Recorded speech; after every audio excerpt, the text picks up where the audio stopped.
台南水稻博物馆的园区，去年8月有出现2只鸟头鸟，因固定时间、固定地点出现，被树咧徛卫兵，引起关注。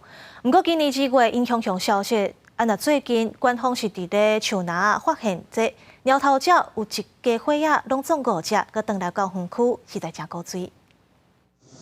听到外口的声音，随外头警戒，大无样真受人介意。去年8月，台南花园水稻博物馆出现2只保育类菱角蟹，逐天定点出现伫树仔顶悬。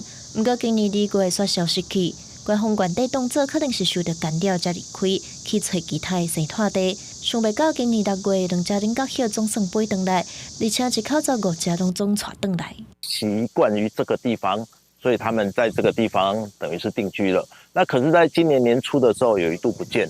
那我们原本以为说，这2只菱角鲛可能是移迁到其他地方去了。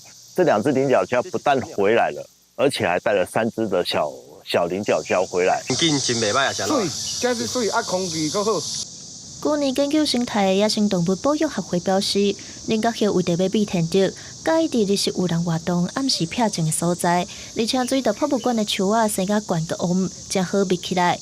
加上游客接触入，真做菱角蟹介意的生态地，这嘛是为什么正定点出现的原因。因为在夜间出没的时候呢，它在环境中是没有被干扰。对于夜行性的动物来讲，它们最敏感的就是噪音。水稻博物馆除了是固定古迹以外，岛原的生态嘛是园区的特色。真正就捌有保育类红鹰，还佫有花仔花箱、山暗光的幼鸟仔，佮加上即摆发现的菱角蟹一口罩，拢有重要的自然保育意义。官方嘛呼吁唔通去甲干扰，避免影响菱角蟹的生态地。记者文正雄台南报道。